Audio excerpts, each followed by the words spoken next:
Coming up on WTOL 11 Plus, Cub Scouts take on STEM challenges. Toledo kicks off the holidays and Maker's Mart draws big crowds. The start of the weekend highlights in just a few minutes. Plus, the doors are reopening again at national museums, but from airport slowdowns to SNAP benefits, the effects of the shutdown are still being felt. And a high-profile political alliance appears to be crumbling, just as major push intensifies to unseal long-awaited Epstein documents. Hear what's behind the sudden shift and what it could mean for Washington.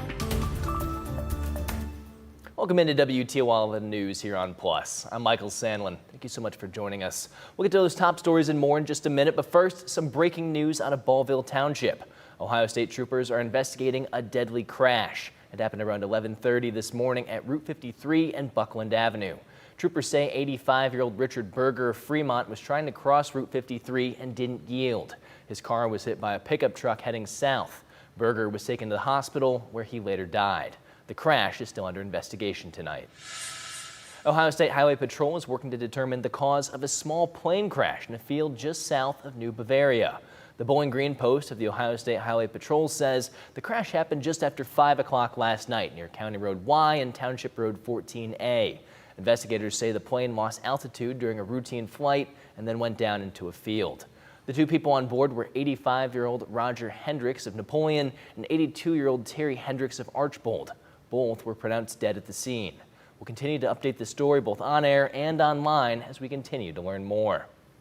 Well, now switching gears now over to weather, a surprisingly warm and windy weather pocket to start the weekend. Our meteorologist John Birchfield to tell us if this is going to be sticking around for tomorrow. John, are we still going to get that warm condition into Sunday? Well, not the warmth, but yes to the wind. So unfortunately, it's going to be a cold and windy day, Michael. We're looking at temperatures that'll only be in the 40s and northwest gusts to 30 miles an hour that'll be possible. So you will need that heavier winter coat for weekend plans. A sunny day, but also much colder feeling as a November cold front sweeps through the region. Over the course of Saturday evening, temperatures have been balmy, near record highs with mid-60s in Fremont and Tiffin, low 60s in Toledo, dropping back to the 50s in Hillsdale County as that front works on through. Gusts of 25 to 30 miles an hour still possible. And here's that cold front now sliding into eastern Ohio, producing some heavier rain in New England and up towards Ontario, a rain-snow mix where it is colder. Sunday's forecast starts off bright and beautiful. There will be a few fair weather clouds dotting the sky and that high temperature only reaching 46 degrees. It may feel more like the 30s when you factor in that northwest wind that'll be gusting to 30 miles an hour. Now I'm going to preview our next storm system and also the chance for some widespread soaking rain when that arrives. That's coming up in your 10-day forecast. All right, John, that sounds like November. Hundreds of Cub Scouts put their skills to the test this morning at the 34th annual Construction City event. Hosted at the Penna Career Center, the event was for older Cub Scouts grades 4th and 5th to get hands-on experience in STEM-related fields like engineering, design planning, and construction. There were two divisions. One was the bridge division, where kids worked together to build a bridge out of cardboard strong enough to hold a certain weight and not fall over. The other division was the city division, where Scouts built city structures with creativity in mind. What's really cool about these kind of events is you get Scouts not only from their own group that they're with every week, but you get Scouts from all over our 4-county service area, which is the greater Toledo area. So it's a great exercise in learning about engineering, learning a lot of cool STEM stuff, a lot of teamwork going on out there. Over 200 Cub Scouts got a chance to participate in the event.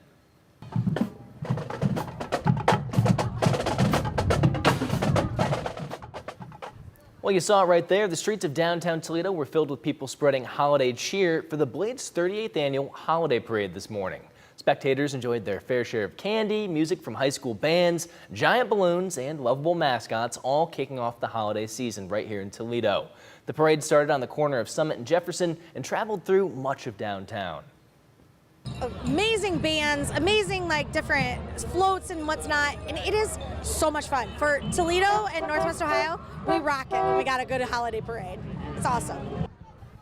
This year's Grand Marshal was Kengo Kato and his family, owners of Kengo Sushi and Yakitori in downtown Toledo.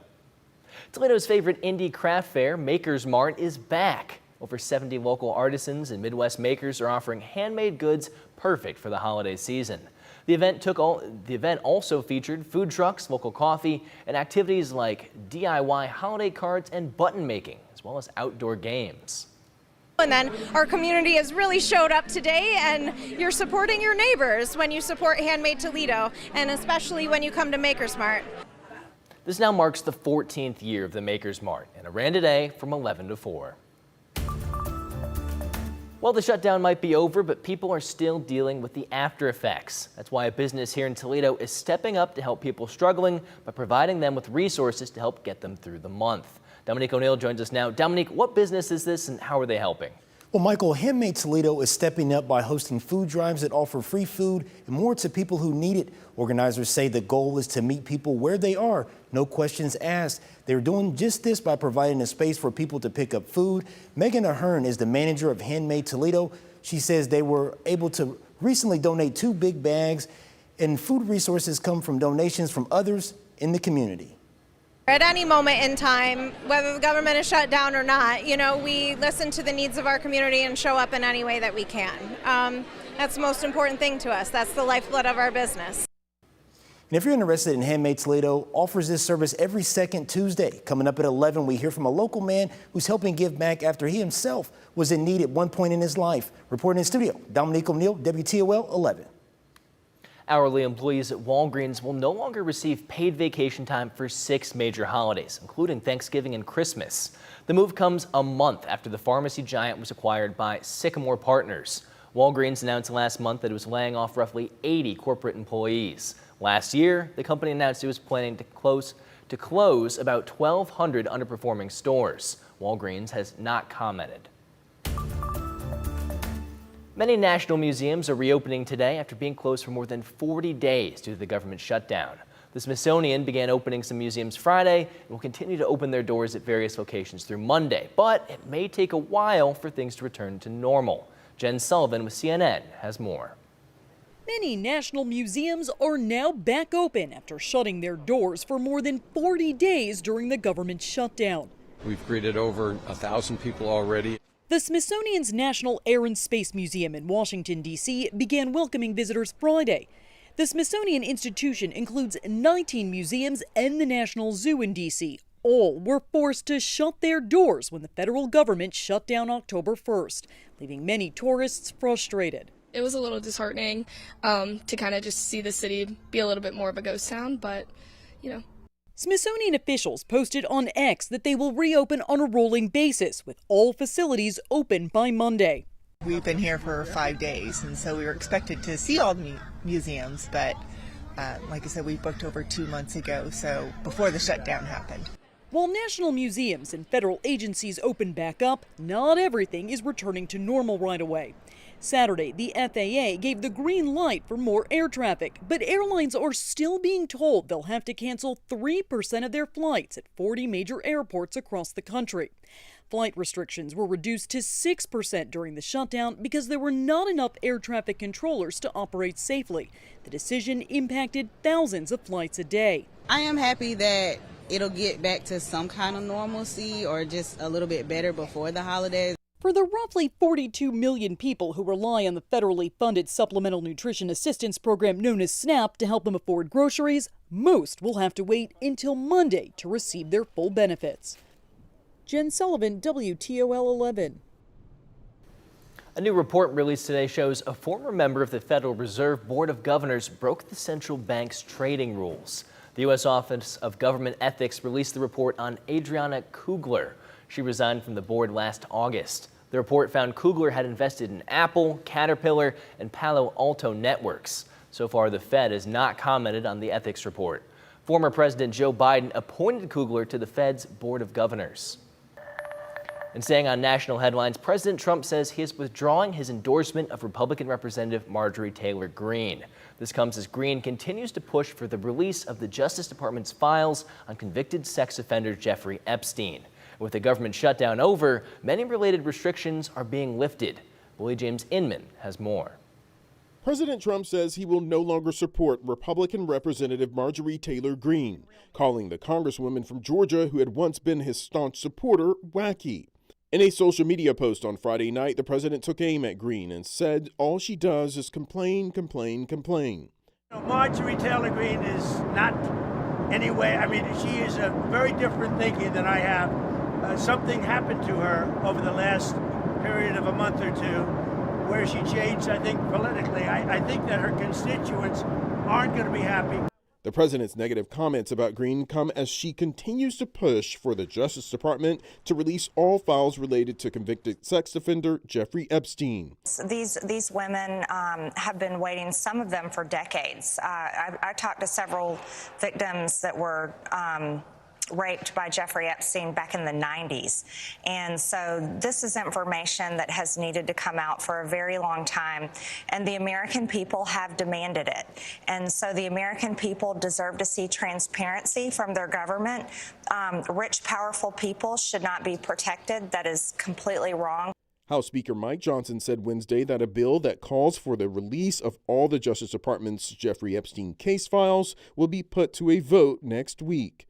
In other government news, a number of restrictions that were imposed because of the record-breaking government shutdown are being lifted this weekend. The FAA began rolling back mandated cuts to flights throughout the country. Museums in the nation's capital and the National Zoo also began reopening this weekend. And SNAP food assistance that have been put on hold for the month of November because of the shutdown are expected to be released in the next week. Willie James Inman, CBS News, West Palm Beach, Florida. All right, let's bring things closer to home for a moment. Perrysburg's population is about 25,000. 10,000 of that voted on Election Day, and 66% of that 10 supported the school levy. But there is still a chunk of people who are demanding change. And this week on Leading Edge, our Jeff Smith asked Interim Superintendent Katie Anstadt if the naysayers have legitimate beef. I hear this a lot, like, financial irresponsibility. Show me where. All I know is that everybody I come into contact with every day, and I'm out in the buildings, I'm on the street, right? I am out there. There isn't anybody not working really hard on behalf of kids. Is there a bloated number of employees for Perrysburg's district? There just isn't. Our class sizes show that. Our programming shows that. You can hear more on that, plus what she says the district needs in its next superintendent. You can hear all that on Leading Edge, dropping tomorrow morning.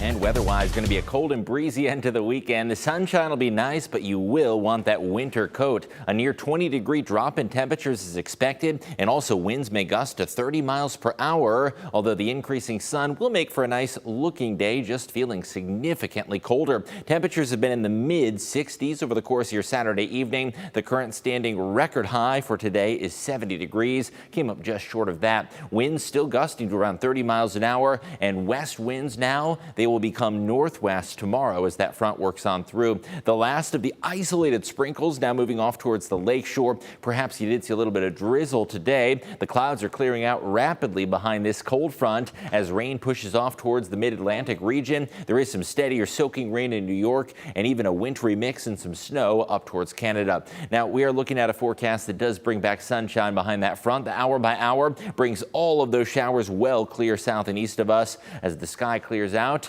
And tomorrow, going to be a cold and breezy day with increasing sunshine. Overnight lows dipping back into the 30s. You're going to wake up to those temperatures in the upper 30s, so winter coat needed for that morning walk. And into the afternoon, if you're hoping to hang up the holiday decorations or the Christmas lights outside, it is going to be a brisk feeling day for that with temperatures in the mid 40s. The sunshine will be a nice treat for weekend plans. We're looking at a dry day, and winds may gust to about 30 miles an hour sustained at 10 to 20, gusting to 30. Big impacts ahead. We have a dry end to the weekend, dry Monday as well. Tuesday is going to be our next weather disturbance. That's going to bring some scattered rain and even snow flurries, and it's going to be a cold and soggy feeling day with highs only around 40. No travel impacts with those snow showers, but still a reminder that it is November. Now, a more impactful system could come late Thursday and into Friday. It's going to bring soaking rainfall and a breeze. Still a little unclear as to the specific hour-by-hour timeline, but keep in mind there could be some wet conditions. And if you're planning on heading to the Toledo Zoo lights before Christmas opening night, there